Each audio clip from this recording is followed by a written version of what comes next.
Sila na ata ang kauna-unang nakita ko na nagtitinda ng fresh na orange juice sa kalye na nilalagyan ng lemon at ginger kaya balanse ang lasa. Boss Bill, kumusta yung lasa? Masarap, grabe guys. Sarap boss. Saka maganda dito, healthy. Natural na natural. At masyadong ang ginalingan nila kuya. Nakakailang ganyan ka naman nauubos kada araw. Minimum sir, 30 crates. At araw-araw nga, marami nang bumibili sa kanila. Hello sir! Ay sir.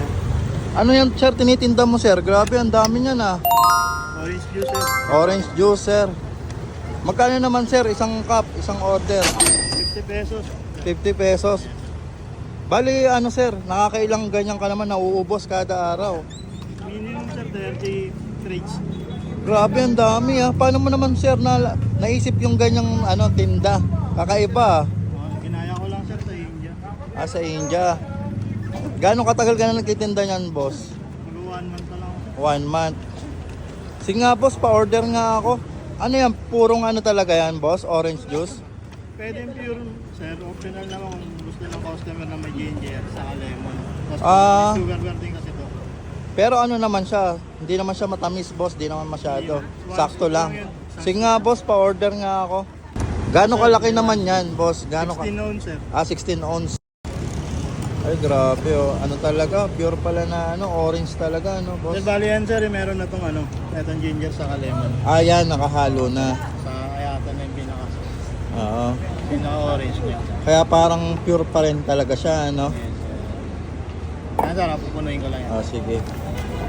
Anong oras kayo nagtitinda dito, boss? 10 a.m. sir hanggang 10 p.m. Saan ang location nito, boss? Sa mga gustong makatikim ng orange mo na Barangay 407 F. Oxon, Sampaloc, Manila. Yun, anong pangalan mo, boss? Michael sir. Ayun, si Boss Michael. Grabe, okay itong business mo, sir, ah. Musta naman ang kita, sir? Okay naman sir.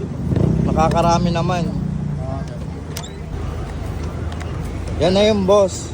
Magkano yan, boss? 50 pesos. 50 pesos. 55, 50 lang. 50. Yun, salamat, boss. Yun, no? Thank you. Yun, guys, ginaya na natin si Kuya Michael, yung trending na nagtitinda dito ng orange juice. Ayan, no? Ang daming bumibili dito, guys. Try na natin ito. Ayan, no? Sarap. Yan sir, kayo lang po gumagawa. Orange na orange talaga. Saka ang ganda kasi may halo siyang ginger. Ayan, no? Thank you orange.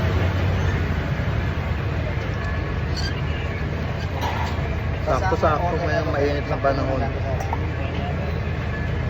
Eto guys, meron siyang konting asukal. Pero yung tamis niya sakto lang.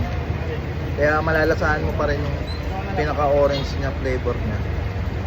Sarap.